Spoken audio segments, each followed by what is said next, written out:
ઓમ નમઃ શિવાય. હર હર મહાદેવ. મિત્રો, આપણે બધા જાણીએ છીએ કે ભગવાન શિવની પૂજા કરવા માટે વધારે સામગ્રીની જરૂર નથી પડતી. આપણા મહાદેવ તો માત્ર એક બિલપત્રથી સંતુષ્ટ થઈ જાય છે. તેમના દ્વારા બનાવેલી આ સૃષ્ટિમાં કેટલી બધી વસ્તુઓ છે, તો પછી આ બિલપત્ર તેમને આટલું પ્રિય કેમ છે? અને આ બિલ્લીપત્રનો જન્મ કેવી રીતે થયો? તો મિત્રો, આવો આજે અમે તમને જણાવીએ કે આ બિલ્લીપત્રનો જન્મ કેવી રીતે થયો અને તે ભગવાન શિવને અતિ પ્રિય કેમ છે. જો તમને આ જાણકારી સારી લાગે તો વિડીયો લાઈક કરી અને કોમેન્ટમાં હર હર મહાદેવ જરૂરથી લખી દેજો. એકવાર ભગવાન વિષ્ણુ અને માતા લક્ષ્મી વૈકુંઠમાં બેઠા હતા અને વાતો કરી રહ્યા હતા. ત્યારે માતા લક્ષ્મીએ ભગવાન વિષ્ણુને કહ્યું, પ્રભુ, મારા મનમાં એક પ્રશ્ન થયો છે. જો તમારી આજ્ઞા હોય તો તમને હું પૂછવા માગું છું. ત્યારે ભગવાન વિષ્ણુએ કહ્યું, દેવી, તમારા મનમાં જે પણ પ્રશ્ન હોય તે નિસંકોચ થઈને કહો, હું તેનો જવાબ જરૂર આપીશ. ત્યારે માતા લક્ષ્મીએ કહ્યું કે હે પ્રભુ, તમને સૌથી વધારે પ્રિય કોણ છે? આનો જવાબ આપી મારા મનને શાંત કરો. ત્યારે ભગવાન વિષ્ણુએ કહ્યું, દેવી, મને મારા ભક્તો સૌથી પ્રિય છે અને એનાથી વધારે પ્રિય છે મહાદેવ. જે મહાદેવની પૂજા કરે છે તે મારો પ્રિય ભક્ત છે. ભગવાન શિવની તપસ્યા વિના કોઈ ફળ પ્રાપ્ત થતું નથી અને જે મનુષ્ય ભગવાન શિવની પૂજા કર્યા વિના ભોજન કરે છે તે નારાયણનો દ્રોહી થઈ જાય છે. આ સાંભળી માતા લક્ષ્મી દુઃખી થયા અને બોલ્યા, તો પ્રભુ, હું પણ આ સુખથી વંચિત છું. મેં પણ આજ સુધી એકવાર પણ શિવજીની પૂજા નથી કરી. ત્યારે વિષ્ણુજીએ કહ્યું, દેવી, દુઃખી ના થશો. હું અને મહાદેવ એક જ અંશ છીએ. જે હરિ છે તે જ શિવ છે. અર્થાત મારી પૂજા કરવાથી તમને મહાદેવની પૂજાનું ફળ પ્રાપ્ત થાય છે. ત્યારે ભગવાન વિષ્ણુએ હસીને કહ્યું, જો તમારે ઈચ્છા હોય તો કમળના ફૂલોથી તમે તેમનું પૂજન કરો, તે અવશ્ય પ્રસન્ન થશે.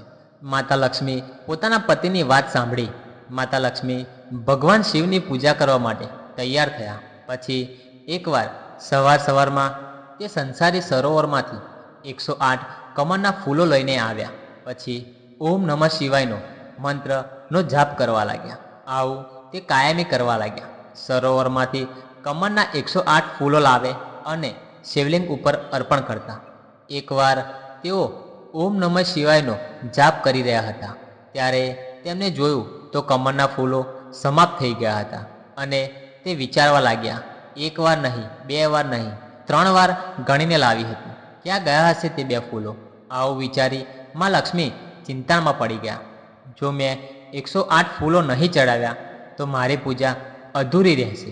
હવે તે શું કરવું? પણ ભગવાન ભોલેનાથે માતા લક્ષ્મીની પરીક્ષા લેવા માટે આવું કર્યું હતું. આ વાત માતા લક્ષ્મીને નહોતી ખબર. માતા લક્ષ્મી તો એક જ વાતની ચિંતામાં હતા કે આ પૂજા કેવી રીતે પૂરી કરું. કોઈ ઉપાય પણ નહોતો અને તે ચિંતામાં હતા. ત્યારે અચાનક તેમના પતિની વાત યાદ આવી કે ઘણીવાર ભગવાન વિષ્ણુએ કહ્યું કે તમારું શરીર એક સરોવર છે અને તે સરોવરમાં કમળ છે તે તમારા સ્તન છે. આ વાત યાદ કરી માતા લક્ષ્મીએ તેમની પૂજા કરવા માટે પોતાના સ્તન કાપીને શિવલિંગ ઉપર ચડાવવાનું મન બનાવી લીધું અને ત્યારે જ એક ધારદાર અસ્ત્ર વડે પોતાનું સ્તન કાપવા માટે ગયા. ત્યારે તેમના સ્તન બહુ જ પ્રસન્ન થયા અને પ્રણામ કર્યા અને તે બોલ્યા, માં, અમારું સૌભાગ્ય છે કે તમારા અંગોથી ઉત્પન્ન થઈને આજે અમે શિવજીના મસ્તક ઉપર સુશોભિત થઈશું. જે મસ્તક ઉપર માતા ગંગાનો વાસ છે અને ચંદ્રમાં સુશોભિત છે, ત્યાં અમે પણ નિવાસ કરીશું. ત્યારે દેવીએ કહ્યું, હું શિવજીના ચરણોની પૂજા કરી રહી છું, પરંતુ તમે તેમના મસ્તકની પૂજા કરજો. આવું કરવાથી શિવજી તમારા ઉપર જરૂર પ્રસન્ન થશે. દેવીએ તેમનું ડાબું સ્તન કાપીને શિવજીના મસ્તક ઉપર અર્પણ કર્યું અને જ્યારે તે જમણું સ્તન કાપવા માટે તૈયાર થયા ત્યારે અચાનક શિવશંકર તેમની સામે પ્રગટ થયા. તેમનું વિશાળ શરીર અને માથા ઉપર ચમકતો ચાંદ અને જટામાંથી ગંગા વહી રહી હતી. તેમના હાથમાં ત્રિશૂળ કેટલું અદ્ભુત રૂપ હતું મહાદેવનું. પછી માતા લક્ષ્મીએ શિવજીના દર્શન કર્યા અને તેમને પ્રણામ કર્યા. હે મહાદેવ શિવ શંભુ, માતા પાર્વતી જેમ ચરણોની પૂજા કરે છે, યોગીજન તેમનું રોજનું ધ્યાન કરે છે, તેવા ચરણોમાં મારો સમય પસાર થાય, બસ આટલો જ આશીર્વાદ આપો. ભગવાન ભોળેનાથ સંતુષ્ટ થયા અને બોલ્યા, તથાસ્તુ. દેવી લક્ષ્મી, તમારી બધી મનોકામના પૂર્ણ થશે. તમે સમગ્ર સંસારના પ્રાણીઓ માટે અન્નદાતા બનશો. બધા તમારી માના સ્વરૂપમાં પૂજા કરશે. તમારી પૂજા કરનાર પ્રાણીઓને ક્યારે અન્નની ખોટ નહીં આવે. ભક્તિમાં આજે તમે જે પૂજા કરી છે તેના અંશથી બિલપત્રના ઝાડનો જન્મ થશે. અને જે પણ ભક્ત બિલપત્ર ચડાવીને મારી પૂજા કરશે, હું તેની બધી જ મનોકામના પૂર્ણ કરીશ. કોઈ સોનાનું પત્ર કે બીજું કોઈ પત્ર આ બિલીપત્રની સમાનતા નહીં કરી શકે. આ વાત સાંભળી માતા લક્ષ્મી બહુ ખુશ થયા. પછી શિવજીએ કહ્યું, એક વાત બીજી સાંભળી લો દેવી.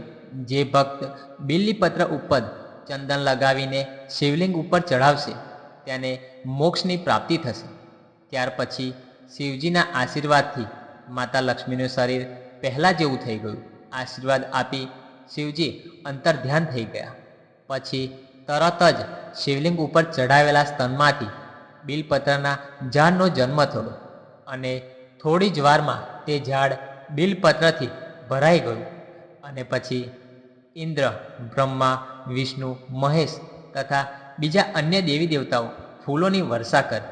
અને પછી તે બધા ત્યાં આવ્યા અને બિલપત્રને પ્રણામ કર્યા.